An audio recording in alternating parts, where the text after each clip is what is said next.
It is time for the one and only, the premier, the only official podcast of Pro Rodeo. Your Chute Bosses are ready, so let's give it a go and talk some rodeo.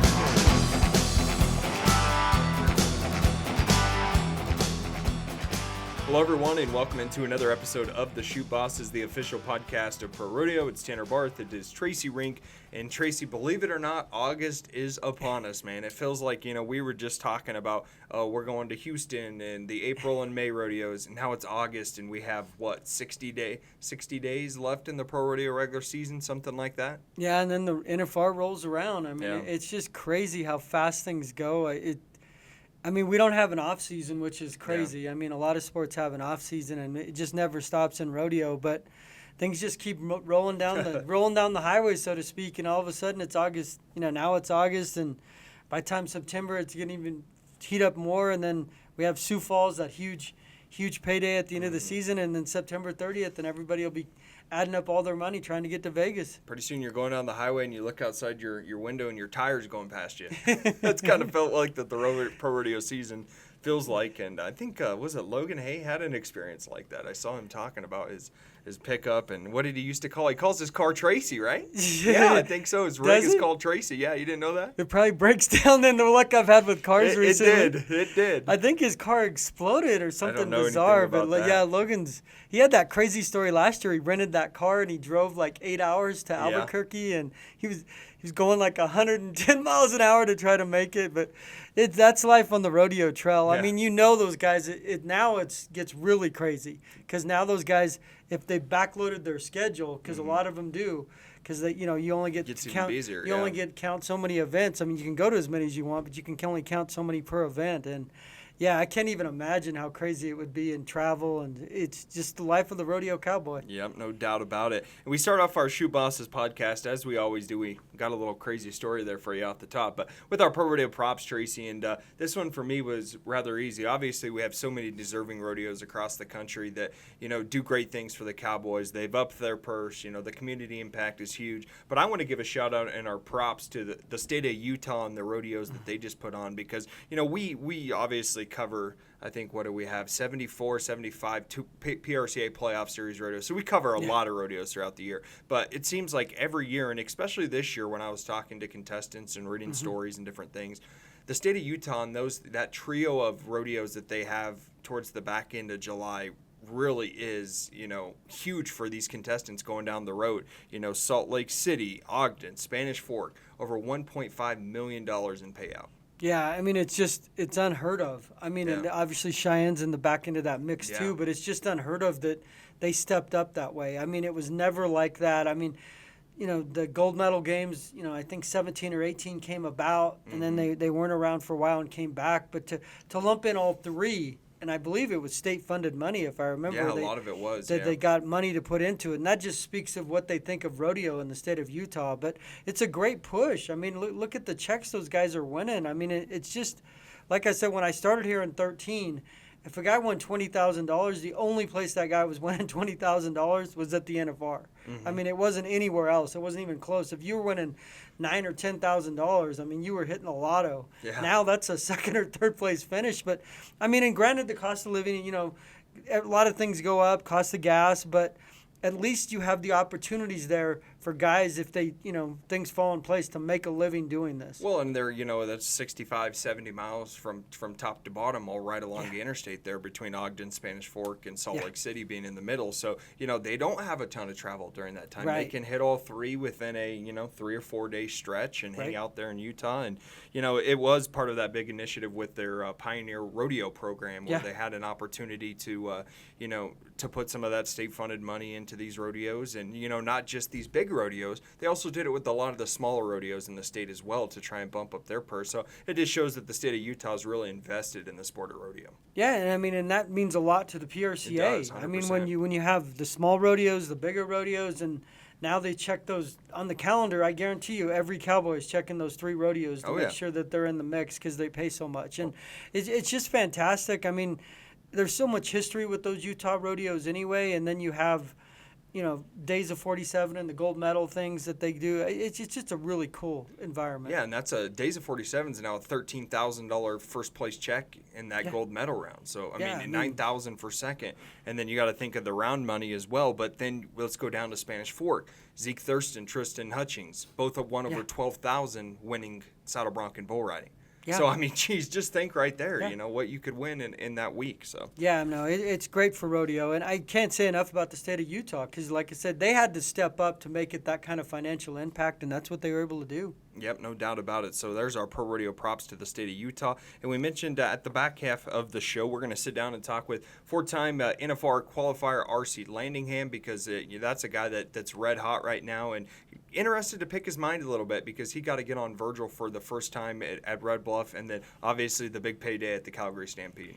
Yeah, I mean, it's crazy that he'd been involved with, 15 years in the sport and never ridden that horse. Mm-hmm. I mean, just you think at some point it crosses your path just because you've been doing it for so long. And then the cooler part is it crosses your path and then you seize the moment. Yeah. Because there's a lot of guys that have ridden Virgil. And send you to the dirt. It just hasn't been memorable. Yeah. I mean, there's guys that have broke world records, but there's guys that have lasted 2 seconds and got thrown to the ground. So, I mean, that's the coolest part is he waited for so long, and I mean, you can't control draws, but when he had the opportunity twice, he seized the moment. Yeah, pretty awesome, no doubt about it. We'll talk with RC about that coming up in the back half of the Chute Bosses, but we want to let you know this episode is sponsored by Las Vegas, the home of the NFR for 39 years. You can come see why Vegas is the sports and entertainment capital of the world this December when Pro Rodeo is best. Saddle up and ride at the NFR. So, Tracy, let's jump into our short round now, and, our short round can always be a different thing. It's the news, it's the happenings in the sport of rodeo, and obviously, sometimes those aren't great things that happen in the sport, and unfortunately, we have to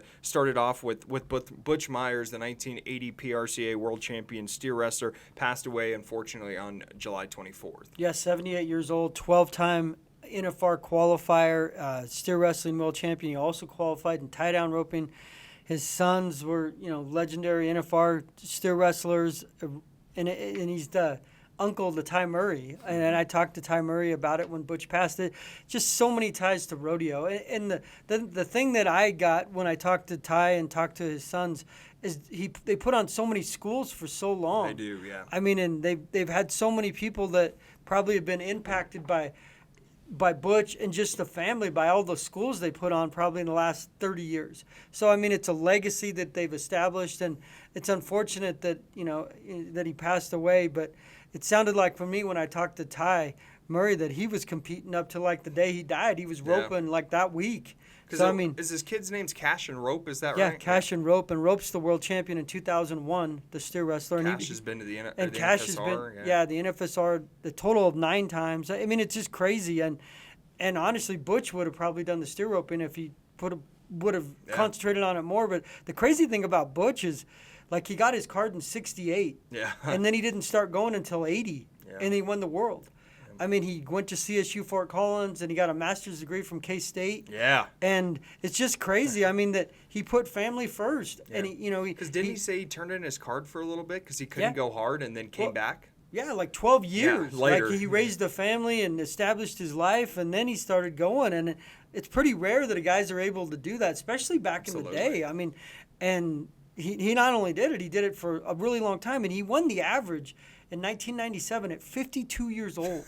He used to hold the average record, didn't he? Yeah, and his son broke it. Yeah. His son broke it. I mean, imagine being a 52-year-old steer wrestler. I mean, that would be like you right now, Tracy. Yeah, I can't remember how old you are, but yeah, I'm close. I'm close. And I wouldn't jump off a horse, and B, it's not only that; it's just to compete at that level. I mean, 10 nights, in a row. Yeah, there's guys that could probably do it at 52, but to win the average against the best of the best is like, oh my gosh! And he kept himself in great shape. So I mean. And I'm hoping, for my own, selfish interest that he gets in the Hall of Fame. And honestly, I thought he was in the Hall of Fame. Mm-hmm. Some guys slipped through the cracks, and maybe he wasn't nominated. But if there's ever a guy that needs to be nominated, it would be Butch Myers. Yeah, no doubt about it. And I wish we had some better news in our short round segment. It feels like, this episode, Tracy, is, just some unfortunate news.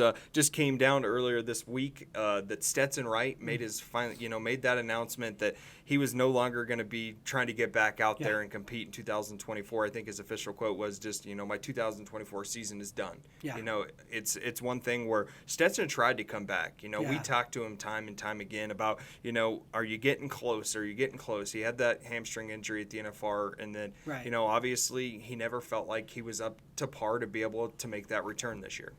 Yeah, I mean, ultimately, when you recover from a serious injury like that, ultimately what happens is you have a setback somewhere. Yeah. To do what he wants to do, you had a setback somewhere, whatever that may be, to not compete at that level. Yeah. And when it got so far down the road, I mean, you're into close to August. At some point, let me just get fully recovered, come back, and be ready for January. I mean, at that point, there's really no sense in it. He doesn't need the money. He's got great sponsors, the Wrangler and everything else. 8-time world champion.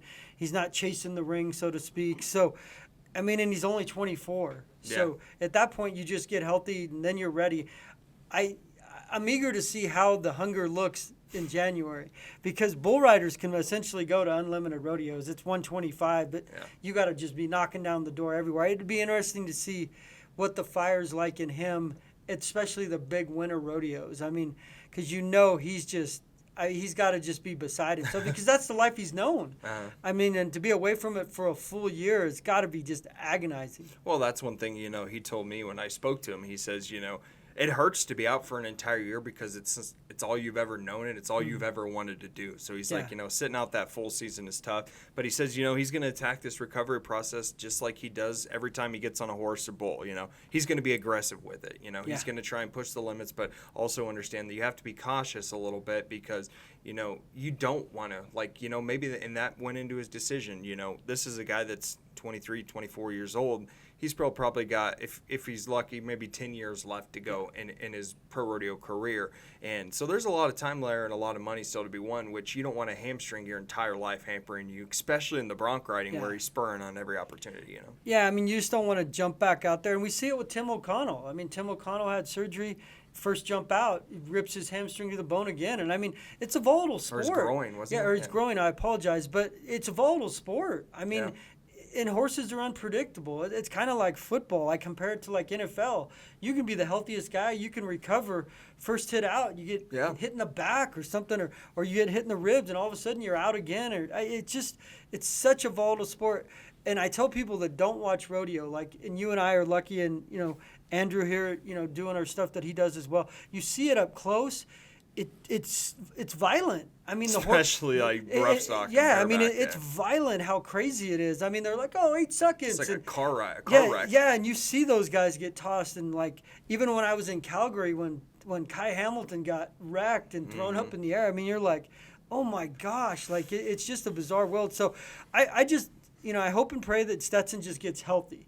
I mean, whatever happens after that, he can sleep at night, but you've got to do what's right for you. And, it's terrible that we lose the guy, I mean, for our own selfish reasons. And pro-rodeo fans, But everybody has a chance to step up. I mean, things happen in, sports all the time, and that's when guys have a chance to seize the moment. The all-around's obviously the big thing this year. Yeah, he won't be around bull riding race, Yeah. So it's going to be interesting to see how it shakes out. He says he hopes he'd be back by Denver, January 2025. So we'll have that circled on the calendar, and I'm sure he'll be as hungry as ever when he comes back to get on those horses and bulls, because he's the ultimate competitor for sure. Yeah. Let's jump into our 8 questions segment here, Tracy. And, we talked about steer wrestlers, obviously the passing there of Butch Myers. But another steer wrestler that's kind of starting to really establish himself as one of the top 10, top 15 steer wrestlers in the world, that's Rowdy Parrott. Yeah. Louisiana. I mean, he does. His family owns that Cajun sauce factory, the peppers and stuff, if I'm remembering right. He's been doing it for a long time. Couldn't remember if that was Broussard, one of those two. No, right? it's Parrott's involved with it as well. And he's got a brother named Remy. Yep. Remy rodeos as well. I give Rowdy credit because, I mean, he's had ups and downs, but a lot of it depends on horses. But he's able to keep. He's not very big either. Yeah, I mean, I remember that one night we met him at the NFR during the NFR before it had started, I think, a couple days. And, he doesn't look really daunting as a steer wrestler, but, some of those guys don't. But to do the grind, to compete at that level, I give him credit because most of those guys are big guys, but to be his size, you have to be fundamentally sound, and he is. Another Louisiana Cowboy does the same thing, Tyler Wagasback. Tyler Wagasback. So maybe he's following in his footsteps a little bit. Let's go to our 8-question segment with Rowdy Parrott. What's your favorite movie? Roadhouse. All right. What's your favorite restaurant? Texas Roadhouse. What's your favorite horse that you've gotten to ride in the PRCA? Ty Erickson's Horse Crush. What is your favorite football team? LSU. All right. What's your hobby outside of rodeo? Hunting. Duck hunting. All right. Describe steer wrestling in one word. Intense. All right. What's your favorite flavor of ice cream? Vanilla. If you had to have a tag team partner in a fight, who would you rather have? Chuck Norris or Bruce Lee? Chuck Norris. And Tracy, Rowdy Parrott, you can tell, guy is a lot of fun. A lot of those steer wrestlers have a lot of fun, though. They're one of those groups that you're always seeing having a good time once they get done with their runs. Yeah, just the like almost teamwork within those guys. Yeah, it's just really weird. I mean, you're getting off a horse, waiting for the other guy to get on your horse. Yeah, it's just weird that how highly competitive rodeos become, but those guys literally lend horses. It's like lending your race car to the guy to beat you. Yeah. Like, it just doesn't happen in other sports. I mean, it's so competitive, but imagine guys like Lewis Hamilton and Formula One. Oh, yeah, take my car. Jump in, because I want you to beat me. I mean, or football, any sport, it just doesn't happen that way. So, and especially the steer wrestlers. I mean, we see it all the time with those guys. I know a lot of guys get along, but it's really cool, and it's great to get to know those guys as the sense of humor they have, because you just see them at rodeos and going through the Their runs. business, just it's all business-like. So it's great to see them, peel back the curtain, so to speak. Yeah, so we appreciate him doing 8-question segment there with us. We're going to take a quick break here on the Chute Bosses. When we get back, we'll have so much more, your viewer question. We'll catch up with Buck and then also go through our ProRodeo Hall of Fame spotlight. All that coming up right after the break. In 1936, a group of cowboys and cowgirls came together for the common good of rodeo. They accomplished a feat that sparked a fire of greatness in countless Western athletes. Today, the Western lifestyle burns on in our contestants' and fans' hearts and souls. We aim to preserve the cowboy code and keep the Western lifestyle alive. Together as one, we are Pro Rodeo.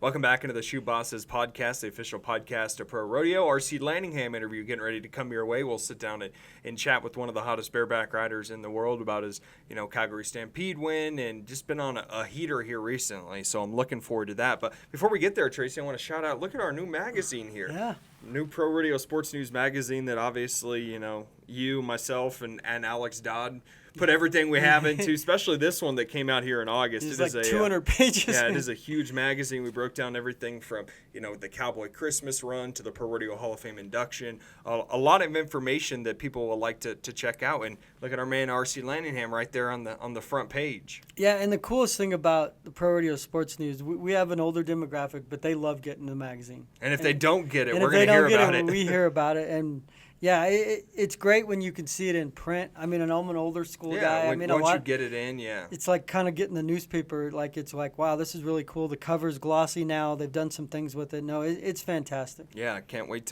for everyone to check it out, read some of those stories, read who our top Cowboy Christmas earners were, and, kind of set the stage for the month of August in Pro Rodeo. Let's jump right into our Pro Rodeo Hall of Fame spotlight. And this time, we're going to go to a 2008 Hall of Fame inductee. Not a person, not an animal, but a rodeo. We're going to go to the Buffalo Bill Rodeo in North Platte, Nebraska, Tracy. And, that's one of those ones, just the name, the Buffalo Bill Rodeo, that's iconic in the sport of rodeo. And a lot of people have that one in the back of their brain is, oh, yeah, I've heard of that before. Yeah, and I'm almost positive Randy Corley's done that rodeo forever because his family's been involved with it. I think it was where Hadley Barrett might have got his start. Really? Wow. And that's how Randy got involved. I mean, it's an historic rodeo. I mean, it's super historic. In Nebraska, I mean, they don't have a lot of big rodeos per se, but it's really this one in Burwell. Yeah, but they love their rodeos. I mean, Burwell's in the Pro Rodeo Hall of Fame a couple years ago. But yeah, I mean, it's great. The small rodeos, I mean, we say this all the time, but they mean so much to communities. I mean, it's a big fundraiser. It's a big event. You know, there's maybe 5,000 people in the town, but when the rodeo's in town, there's 15,000. It just means so much to those, especially in the Midwest. Yeah, you mentioned that it being a historic rodeo. How about this? The first rodeo was first staged July 4th, 1882. As the Old Glory Blowout is what they used to call it, with bronc riding, roping, and riding buffalo.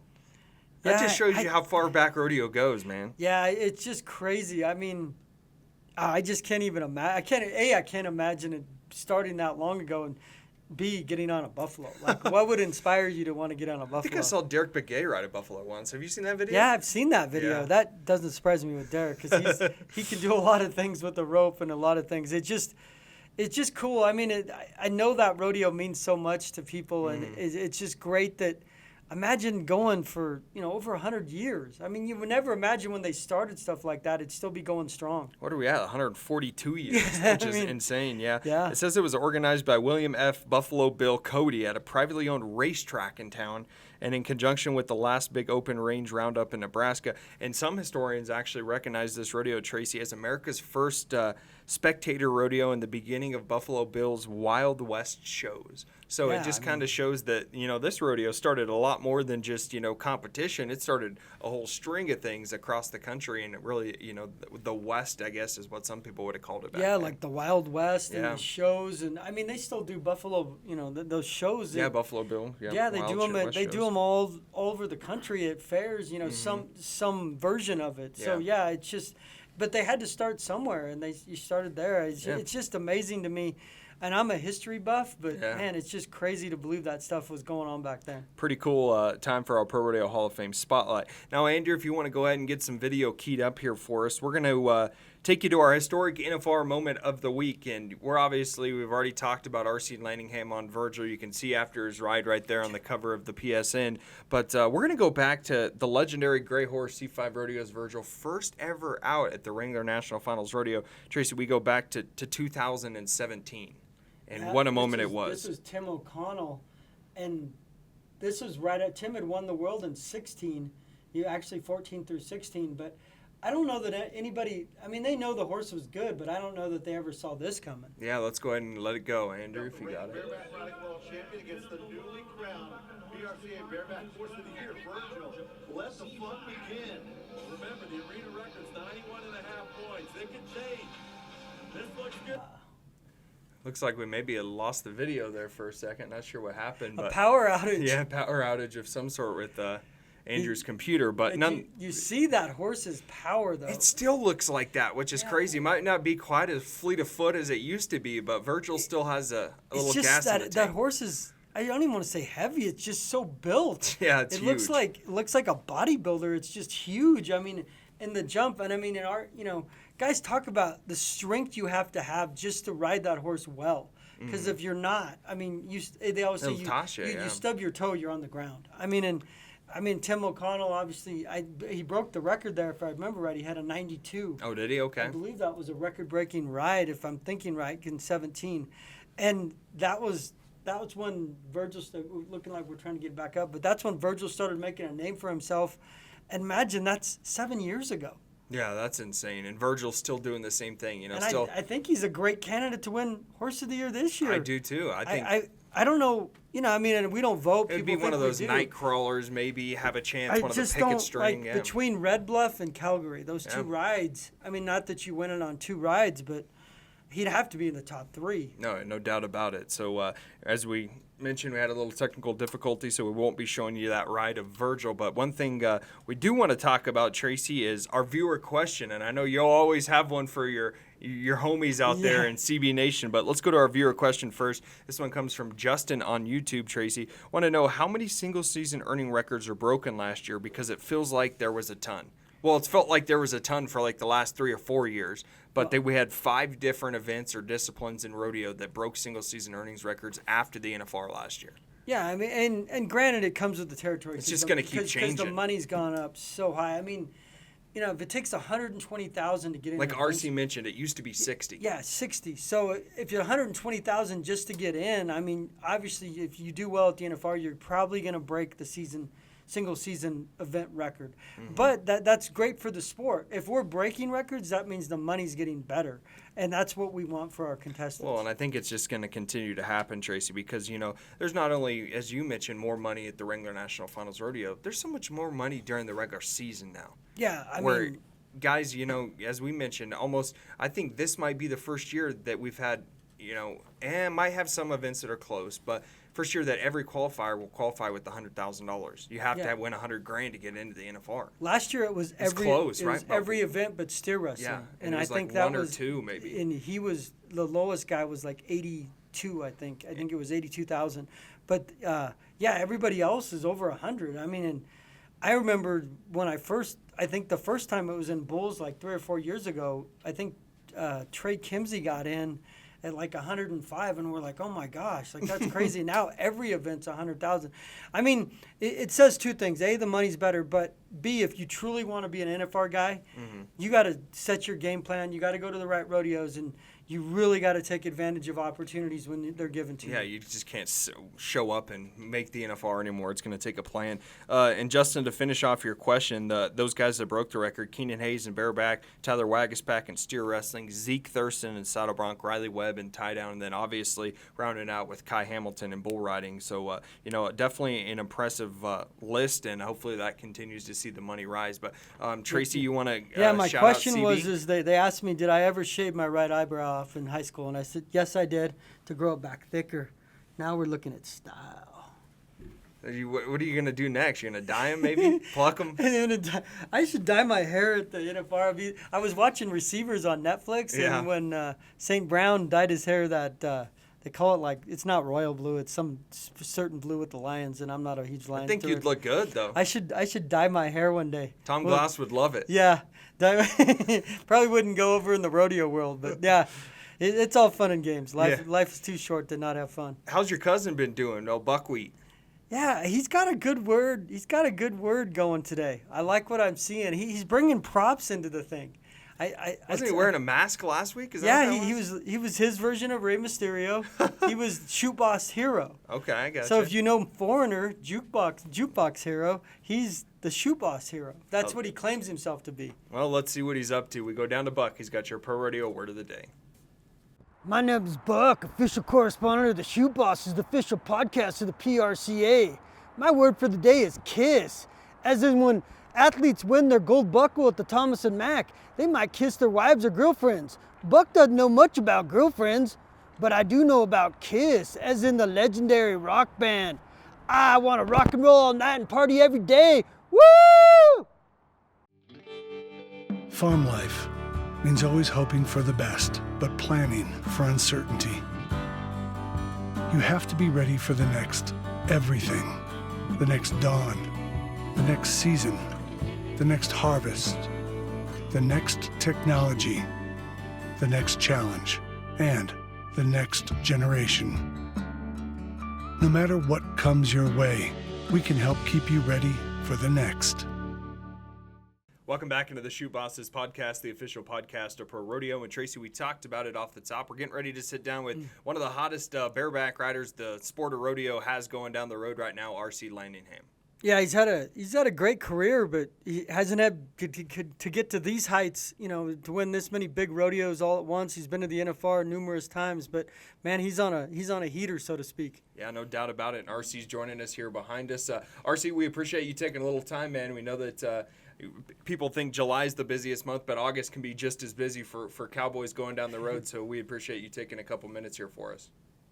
Yeah, no problem. I had a couple days at home, and this worked out perfect, so thanks for having me. Yeah, for sure. Well, the first thing I've got to ask you, RC, is have you been on a hot streak like this in your career? Obviously you get opportunities to win big rodeos all the time, but have you felt like you've been able to string together success like you have right now? It's been pretty unreal. I've had quite a bit of success throughout my career, but this last month has been pretty crazy. I've won more rodeos this year than I think maybe ever, and a lot of the big ones, the ones that you want to check off your list throughout your career, and a lot of them have all came in the last month, or at least in this season. So it's been pretty incredible.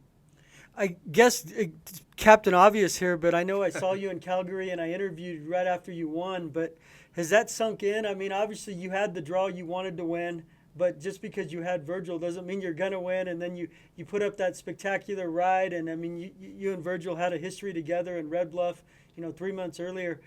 Has all that sunk in? I mean, those 2 rides, but especially Calgary. Yeah, Calgary was amazing. It's kind of sunk in, but like I'll think back on it, and all the rodeos this month have just kind of ran together. It's just bang, bang, bang, one after another, and you get off one horse and just head to the next rodeo. So, like I said, they're all kind of running together. But I was actually thinking about Calgary a few days ago, and I'm like, what all did I get on there, and which horse did I have in the semifinals? And then I was like, dang, I actually won Calgary.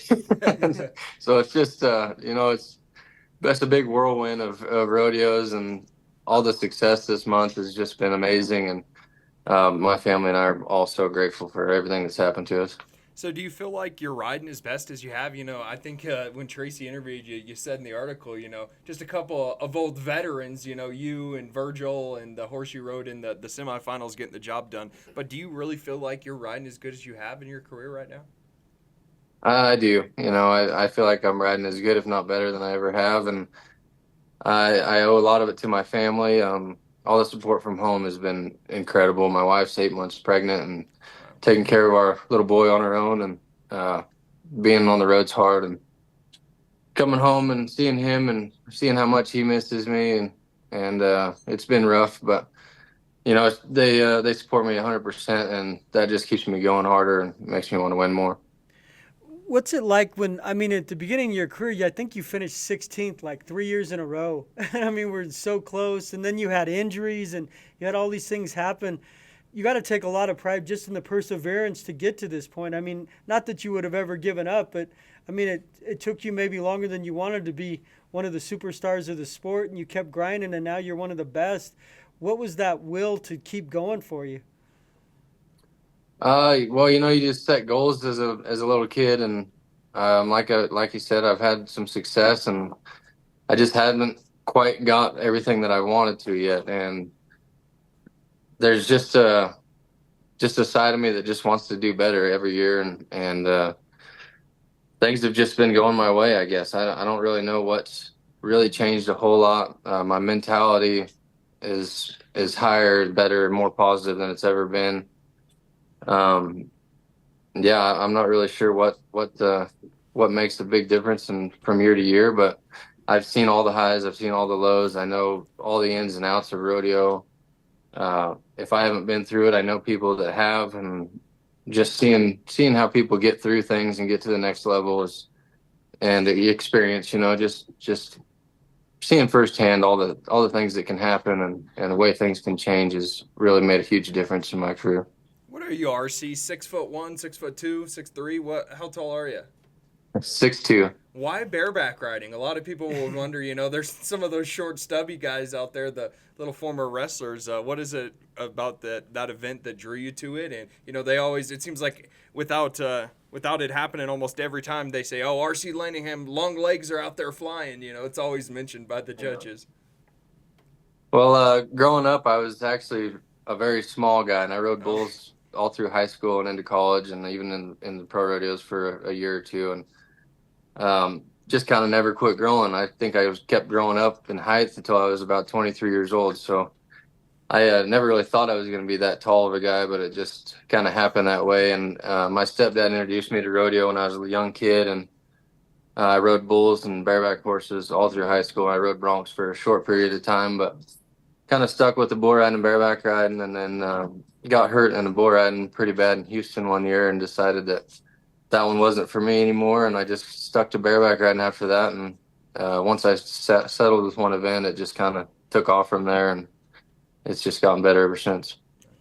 How cool is it that you've been a part of this? And when you first started on the scene, the pay wasn't nearly what it is now, but now you're able to reap the benefits of the NFR, the better pay.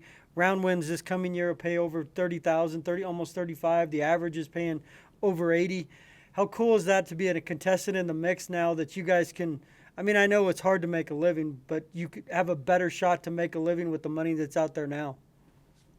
Yeah, it's expensive to rodeo for sure. It costs a lot of money just to get up and down the road, but the payouts have been incredibly changed over the last few years. I think the first year I made the NFR, it took 60,000 to make the top 15, and now I bet it's going to take close to 120 this year.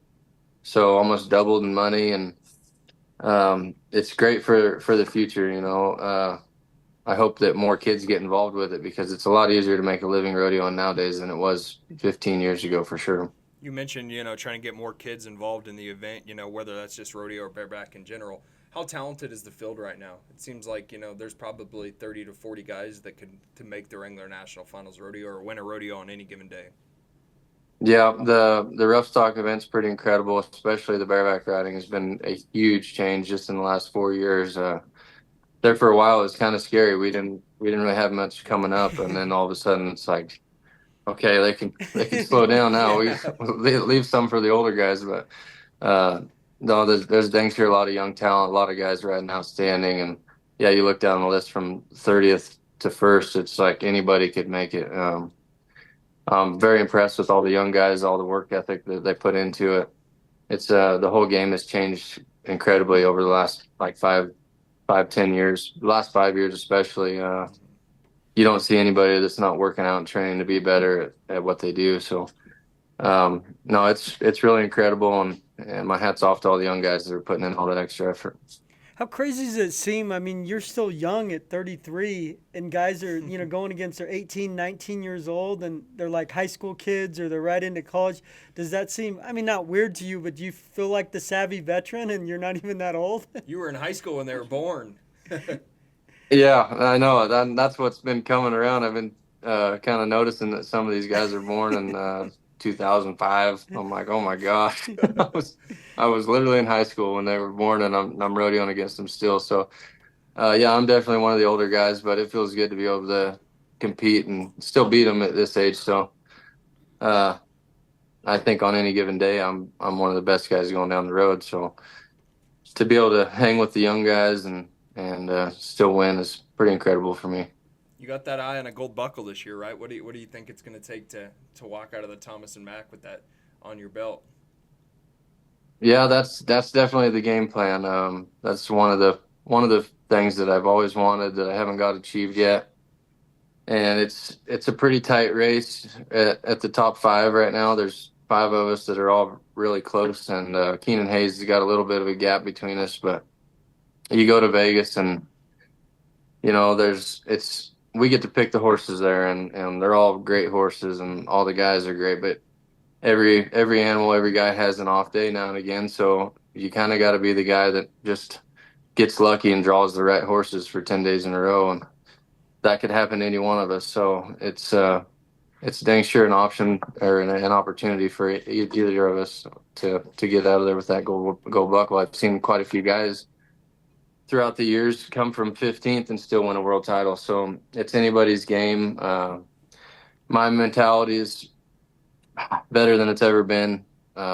There's not much that's going to slow me down.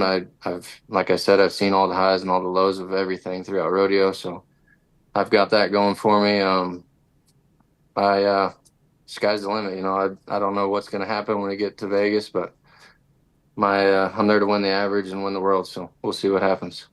I know you have a growing family, RC, and everything. What's your hidden talent that you like to do when you're not rodeoing? Is there something you do, or golf, or anything that people might not know that you just do to maybe keep your sanity, so to speak?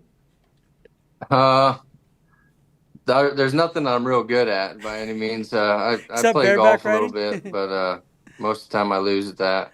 I do some leather work. We just bought a place in Northern California, well, about 8 months ago, but I haven't had much time to work on it since we've been rodeoing so hard this year. So most of my time at home, when I'm not busy rodeoing, I'll be working on the place, getting things cleaned up around here. We got a lot of fence to build, a lot of trees to clear, and just getting things settled in at home and just staying busy. Yeah. Just a couple more things here for you, RC. First of all, I just got to ask you, what's it like riding Virgil? And I don't know if you saw it last night, but Zeke Thurston got on Virgil as a saddle bronc horse last night at his invitational up in Canada. What is that horse like? Yeah. I didn't get to see that, but I'll have to check it out. That horse has been good in both events for my entire career, and I never drew him until this year at Red Bluff, and I've always said I can't wait to get on Virgil. I got to get that opportunity, and I finally drew him, and well, I didn't really sleep much for that whole week waiting for the rodeo, but once it was over, it was incredible. You know, just to get the opportunity to get on an animal like that. I never planned on getting on him again. It took me 15 years to do it one time, and then to have him twice, have the opportunity to get on him twice in 1 year it's unreal. And I definitely recommend being able to draw him in a 4-man where you don't have to think about it for a week long, because it was a lot of pressure and a lot of lack of sleep that week before during Red Bluff. And I remember in Calgary when you told me that people in Red Bluff were like, well, he had a great trip and you were kind of along for the ride, but it was kind of the opposite in Calgary. I mean, it was such an incredible ride, and that horse is so great, and 20,000 people in the stands. That has to be a moment you'll remember for the rest of your life, right? Oh, absolutely. Both of those days are just incredible memories that were a huge part of my rodeo career. And yeah, I had a lot of people say, "Oh, Virgil had a nice trip in Red Bluff," and there were people saying that they should retire him. And then I got on him in Calgary, and everybody's like, "Oh, he bucked a little harder here." Anytime you get on Virgil, that sucker bucks hard, and you better have your game face on, because you make one mistake and you're going to hit the dirt. They said that the two trips between Red Bluff and Calgary were a lot different. If you watch the replay screen, the first 5 jumps were exactly the same. And then at Calgary, he kind of circled around back to the left and got a little bit stronger there. But every time you get on that horse, you got to have your hammer cocked and be prepared for anything, because you never know exactly what he's going to do. And he's just a huge animal that he's deceiving to watch. You go watch him go across the arena, and he's just looks like a nice horse, but there's so much weight on the end of your arm. He's so strong that he could do anything to you at any time if you really want to. How about we combine for the 3rd time this year in Vegas for the world record? How's that sound? That would be outstanding. I can't wait. RC, one thing that I've always wondered, you've been in this a long time. I think you said, 15 years now. What do you think you've learned, from when you were that 18-year-old to where you are now that's made a difference in your career? I've learned all kinds of stuff, taking care of your body is probably the main thing. And I wish I would have started doing that at a younger age. There's a lot of young guys that, they're just out of high school. They're athletic. They don't have to do much. And I see some of them that don't really worry too much about it, and they're at the top of the ranks right now, but that stuff catches up with you. And, it's a daily routine, just staying on top of your body and keeping things moving the way they should be, and feeling agile and being able to keep up with the rest of the athletes is super important. There's all kinds of just experience, that you learn throughout the years. And I could go on and on about things that I wish I could have done different. And just being able to go through all that stuff and know the things and know the steps to take and being prepared day to day has been the biggest change for me. The last thing, I know that you've won these huge rodeos this year. Is there one, outside of winning the gold buckle and the NFR in Vegas, is there one rodeo that you would love to check off your bucket list in your great career that you've had? I've never won any of the winter rodeos, so Denver, Fort Worth, San Antonio, Houston. I haven't won any of those. I've won second at Houston a couple times. I've won third. And the other big one that I really want to win, just got over, was Cheyenne Frontier Days. And I've had a lot of luck there, and just once again, I won second twice and third there once, and been in the short round 6 or 8 times, and never got the win there. So I would love to get that one checked off the list too. I was hoping to do it this year, but didn't quite draw the right horse in the short round, and that's okay. Format's changed from years past. Used to be an average, and now it's a clean slate going into the short round. So you kind of got to draw that right horse in the last round. But there's still a handful that I want to get checked off, but we got a few years left to get it done. Obviously, things happen in life, and different circumstances come up. But we still got a couple more years of RC Landingham left in your pro rodeo career. last year I would have said this could be the last year for me. I wasn't really sure on how things were feeling, what I wanted to do. Had some things change at the end of last year that I don't know. It just got me fired up again, and I've been craving it more than I maybe ever have. So, yeah, it's dang sure safe to say I'll be around for a few more years. Good deal, man. Well, RC, we really appreciate it. Couldn't thank you more for jumping on here. We know you got a crazy busy schedule, and yeah, it's just been good catching up with you. Yeah, absolutely. Thank you guys again for having me. Yeah. All right, safe travels. Thanks, man. Yeah, appreciate it. There it is, Tracy. RC Landingham, one of the hottest guys going down the road right now, and he really does have a golden opportunity at a gold buckle. Yeah, I mean, you know, you only get these opportunities a couple times in your career that you're just smoking hot and you go into the NFR and he's had a great season. But as he says, I mean, it all comes down to the great season puts you in position to do what you want to do. Mm-hmm. Then everything just has to transpire at the NFR. Things happen, draws, everything else, but there's just so much money there. As he said, you go to 15-1, you have a great chance to win it, and hopefully he gets the draws he wants. I mean, when you have that kind of confidence and you get those kind of draws at the NFR, you start winning big checks and rounds, and you stay in the average. You're right there where you want to be, and then ultimately, it comes down to like any guy. You want to have a chance on round 10. $110,000, $115,000 available on that last night. So yeah. It does show you that it's possible. Yeah, that's a crazy swing. I mean, you could have a huge lead, and then one guy's just pecking away at the average, and then he wins round 10 and wins the average. And you were $90,000 in front of a guy, and he gets $110,000 and passes you in the last night. But that's part of the drama of the NFR now with the money available. Yep, no doubt about it. Can't wait to see how it shakes out. A lot of great rodeo left in August and September as well, and we'll have the coverage for you right here on the Chute Bosses throughout the entire rest of the regular season that ends on September 30th. That's going to do it for another show. Make sure you join us next week. We'll have much more great content coming your way. But until then, keep on rodeoing. He's addicted to danger, ruled by passion and pride. To pain and fear he's no stranger, but his lust needs to be satisfied.